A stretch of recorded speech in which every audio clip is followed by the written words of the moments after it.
السلام عليكم، مرحبا بكم. وهذا لي شرف ان المهرجان كما كتشوفوا اغاني التراثيه النسائيه. معنا الفنان مراكشي سي عبد المجيد، رئيس جمعية مسرح مراكش الثقافي. الحق كان حفل جيد تبارك الله. كان حفل متميز، وهنيئا الاخت سعاد بهذه الدوره الاولى للتراث الغنائي النسائي.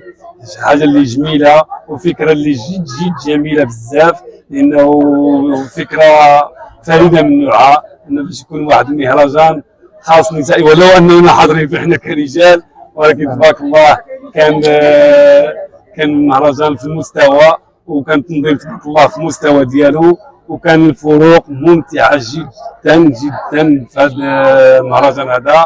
صراحه الله هذا الشيء تيفرح، وساكنه مراكش كتستاهل بحال هذه المهرجانات الغنائيه والمهرجانات المسرحيه، خصوصا التراث النسائيه. وكنشكر واحد الفنانه اللي جميله بزاف، اللي هي الاخت امينه الخدالي، اللي كانت جميله بزاف على فوق الخشبه وهي كتقدم هذا المهرجان. الاخت امينه الخدالي اللي كانت مقدمه هذا المهرجان ومنشطه بالطراز العالي تبارك الله. وكنقدم من هذا المنبر تحيه للاستاذ الكاتب والمخرج سي عبد الرحيم الخدالي، الزوج ديالها اللي استاذنا وتعلمنا على يديه بزاف بزاف بزاف.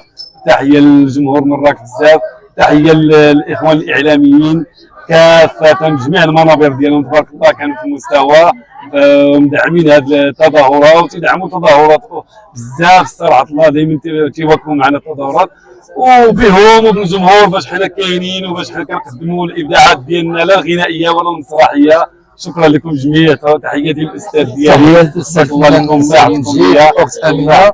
وهذا لقاء زوين تلاقينا في هذا المهرجان، الحمد لله، وعائله فنيه وعائله محترمه في القادم ان شاء الله. كنتمناو سعاد زميل الدوره الثانيه ان شاء الله، وتكون لقاء جد احسن ان شاء الله.